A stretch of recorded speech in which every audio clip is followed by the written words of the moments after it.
Welcome to my YouTube channel എൻ്റെ വഴികൾ. ഏവർക്കും എൻ്റെ വഴികളിലേക്ക് സ്വാഗതം.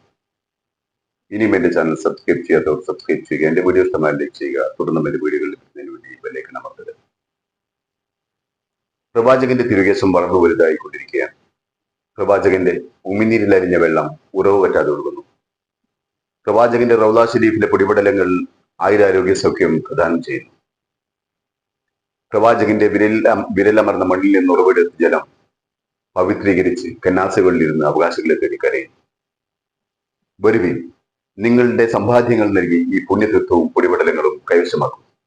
സ്വർഗം കരസ്ഥമാക്കൂ, അസുഖങ്ങൾ ഭേദമാക്കൂ. സ്വർഗം കരസ്ഥമാക്കാനും ഭാഗ്യം നേടാനും ഇതിനും വലിയൊരു അവസരം വിശ്വാസികൾക്ക് വരെ ലഭിക്കാനില്ല. എത്ര സുന്ദരമായ തട്ടിപ്പിന്റെ അധ്യായമാണ് നമ്മുടെ ശൈഖുന കാന്തപുരം വിഡ്ഢികളായ അനുയായികൾക്ക് മുമ്പിൽ വിളമ്പുന്നത്. അത് കേട്ട് ചുറ്റും കൂടാൻ ഒരു പറ്റം അനുയായികളും മതം വിറ്റ് അദ്ദേഹം തടിച്ചു കൊഴുത്ത് ചീർത്തിരിക്കുന്നു. കോടാനുകോടിയുടെ ആസ്തിയുണ്ടായി. പ്രവാചകന്റെ കാലത്ത് ഇസ്ലാമിലേക്ക് കടന്നു വന്ന സമ്പന്നരെല്ലാം തന്നെ അവസാനം ദാരിദ്ര്യത്തിന്റെ നടുക്കട്ടിലേക്ക് ആപതിക്കുകയായിരുന്നു. അവർ അനാവശ്യമായി ദൂർത്തടിച്ചു കളഞ്ഞതല്ല അവരുടെ സമ്പാദ്യങ്ങളൊന്നും. ദൈവത്തിന്റെ പ്രീതിക്ക് വേണ്ടി എല്ലാം സമർപ്പിച്ചതായിരുന്നു. ജനങ്ങൾക്കിടയിൽ ദാനം ചെയ്യുകയായിരുന്നു. ഖലീഫ ഉമർ രാജ്യം ഭരിച്ചിട്ട് പോലും ഓട്ടകീശയുമായാണ് കഴിഞ്ഞത്. എന്നിട്ട് എന്തുകൊണ്ടാണ് ഇസ്ലാമിൽ ഒട്ടുമിക്ക പണ്ഡിതന്മാരും സംഘടനകളും സമ്പത്ത് കുന്നുകൂട്ടി വെക്കുന്നത്, സമ്പന്നരാകുന്നത്? അത് മറ്റൊന്നും കൊണ്ടല്ല. അവർ മതത്തെ വിൽക്കുക മാത്രമാണ് ചെയ്യുന്നത്, മതാധിഷ്ഠിതമായി ജീവിക്കുകയല്ല ചെയ്യുന്നത് എന്നതുകൊണ്ടാണ്. വിലക്ക് വെച്ച മതത്തെ എത്ര വില കൊടുത്തും വാങ്ങിക്കാൻ ചുളിവിൽ സ്വർഗം കൊതിക്കുന്ന ഒരുപാട് വിഡ്ഢികളുണ്ട് നമ്മുടെ നാട്ടിൽ. പ്രവാചകന്റെ തിരുകേശത്തെ കുറിച്ച് കാന്തപുരം പറയുന്നത് നമുക്കൊന്ന് കേൾക്കാം. നമ്മൾ കൊണ്ടുവന്ന് വെച്ചതിനേക്കാൾ 1/2 സെൻറ്റിമീറ്ററോളം വലുതായിട്ടുണ്ട്. അത് ആ ഷഹർ മുബാറക്കുന്നതിന് പുറമെ നബി സല്ലല്ലാഹു അലൈഹി വസല്ലം തങ്ങളുടെ ഉമിനീര് പുരട്ടിയ മദീനയിൽ നിന്നുള്ള വെള്ളവും അതുപോലെ റൗള ഷരീഫിൽ നിന്ന് പഠിച്ചെടുക്കുന്ന പൊടികൾ, അതുപോലെ അവിടുത്തെ കൈ കൊണ്ട് കുത്തിയപ്പോൾ ജയറാനത്തിൽ നിന്ന് കൈയിൻ്റെ വിരല് ഭൂമിയിൽ കുത്തിയപ്പോൾ പൊങ്ങി വന്ന വെള്ളത്തിൽ നിന്ന് അല്പം വെള്ളവും എല്ലാം ചേർത്തുകൊണ്ടുള്ള വെള്ളമാണ് ഇവിടെ നിങ്ങൾക്ക് തരുന്നത്.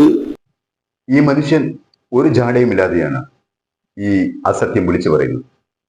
പ്രവാചകന്റെ മുടി കൊണ്ടുവന്ന് വെച്ചതിനേക്കാൾ 1/2 സെന്റിമീറ്റർ വലുതായിരിക്കുന്നതെന്നാണ്.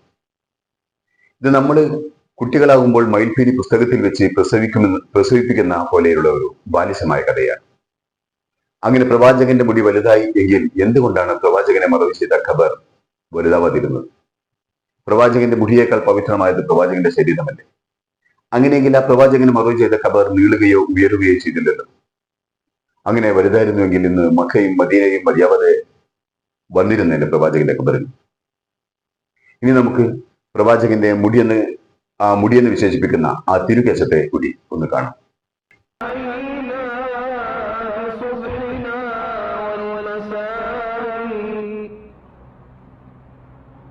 പ്രവാചകന്റെ അമാനുഷികതയിൽപ്പെട്ട പലതും ഉണ്ട്. അതിൽപ്പെട്ട ഒന്നാണ് അവിടുത്തെ തിരുകേശം കത്തുകയില്ല എന്നത്, അവിടുത്തെ തിരുകേശത്തിന് നിഴലില്ല എന്നത്. അങ്ങനെ പലതും ഉണ്ട്. അവിടുത്തെ തിരുകേശത്തിന് നിഴലില്ല എന്നത്, അങ്ങനെ പലതും ഉണ്ട്.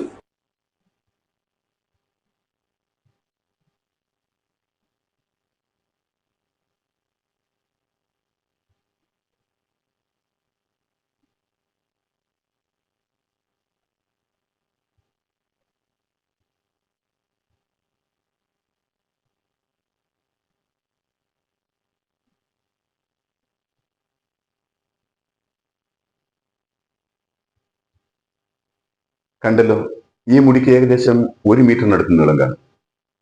ഞാനൊക്കെ എന്റെ ചെറുപ്പത്തിൽ പഠിച്ചിരുന്നത് പ്രവാചകൻ മുടി തോളറ്റം വെച്ച് മുറിച്ചിരുന്നു എന്നാണ്. അങ്ങനെയുള്ള ഒരു പ്രവാചകന് എങ്ങനെയാണ് ഇത്രയും വലിയ മുടി ഉണ്ടാവുക? മാത്രമല്ല, പ്രവാചകന്റെ ചര്യ പിന്തുടരണമെന്ന് നാഴികക്ക് 40 വട്ടം പറയുന്ന ഒരു പണ്ഡിതനും മുടി വളർത്തിയതായി കണ്ടിട്ടില്ല.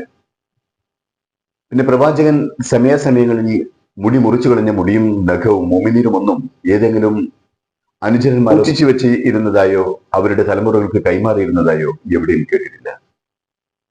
ഇപ്പോഴാണ് പ്രവാചകന്റെ ചെരുപ്പിനും മുടിക്കും കുപ്പായത്തിനും തുപ്പക്കൊളാമ്പിക്കും വരെ ആളുണ്ടായതും മഹത്വവൽക്കരിച്ചത്. പ്രവാചകന്റെ മുടിക്ക് നിഴലില്ലെന്നും അത് കത്തിച്ചാൽ കത്തില്ലെന്നും പറയുന്ന കാന്തപുരത്തിന് സ്വന്തം അനുയായികളുടെ മുന്നിലെങ്കിലും അതൊന്ന് കത്തിക്കാമോ? കഴിയില്ല. ചെയ്താൽ അതോട് തീരും കാന്തപുരത്തിന്റെ എല്ലാ കാപട്യങ്ങളും. പിന്നെ പ്രവാചകന്റെ ഉമിനീര് കലർന്ന വെള്ളം അതെങ്ങനെയാണ് 1400 കൊല്ലം നീരാവിയായി പോവാതെ നിങ്ങൾക്ക് കിട്ടിയത്?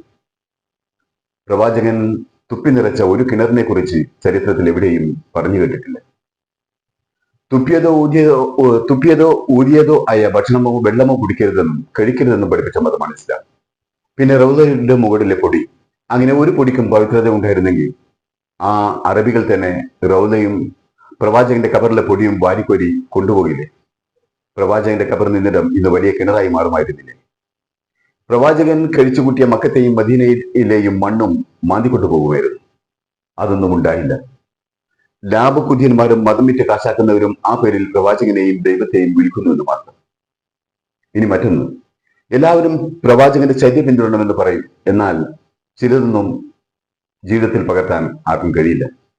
പ്രവാചകൻ വിവാഹം ചെയ്ത ഭാര്യമാരിൽ ഭൂരിഭാഗവും പ്രവാചകനേക്കാൾ പ്രായം കൂടിയവരായിരുന്നു. ഒരു പണ്ഡിതനും നിങ്ങൾക്ക് നിങ്ങളെക്കാൾ പ്രായം കൂടിയവരെ വിവാഹം കഴിക്കാം, അത് സുന്നത്താണെന്ന് പറഞ്ഞു കേട്ടിട്ടില്ല.